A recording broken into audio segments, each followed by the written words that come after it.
ఓం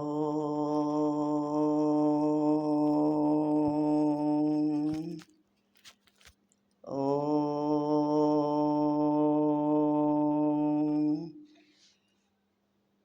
ముందుగా శ్రీకృష్ణ ప్రార్థన. వసుదేవసుతం దేవం కంసచాణూరమర్దనం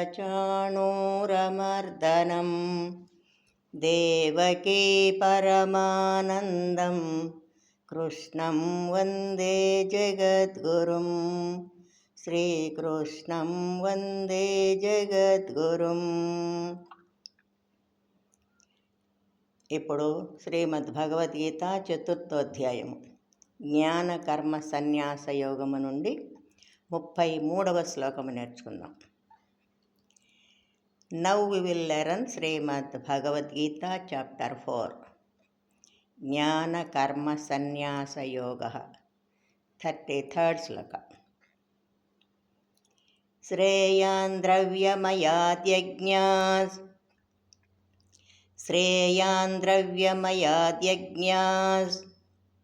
జ్ఞానయజ్ఞ పరంతప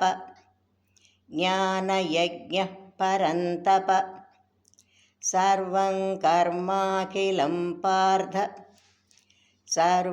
కర్మాఖిలం పార్థ జ్ఞానే పరిసమాప్యతే.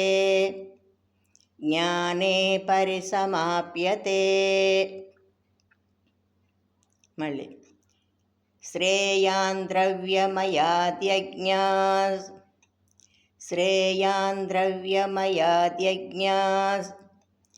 జ్ఞానయజ్ఞ పరంతప సర్వం కర్మాఖిలం పార్థ జ్ఞానే పరిసమాప్యతే.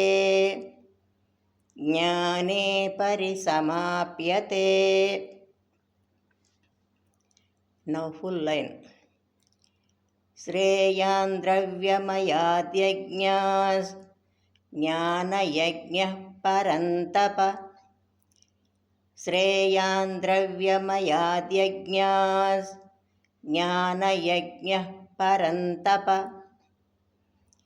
సర్వకర్మాఖిలం పార్థ జ్ఞానే పరిసమాప్యతే.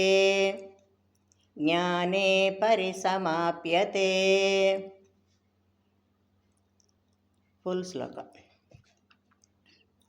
శ్రేయాన్ ద్రవ్యమయాద్యజ్ఞాస్ జ్ఞానయజ్ఞ పరంతప సర్వకర్మాఖిలం పార్థ జ్ఞానే పరిసమాప్యతే. శ్రేయాన్ ద్రవ్యమయాద్యజ్ఞాస్ జ్ఞానయజ్ఞ పరంతప సర్వకర్మాఖిలం పార్థ జ్ఞానే పరిసమాప్యతే. జయ శ్రీకృష్ణ. శ్రద్ధగా నేర్చుకొని రోజు పాడుకుందాం. Now we will learn diligently and sing daily. జయ శ్రీకృష్ణ.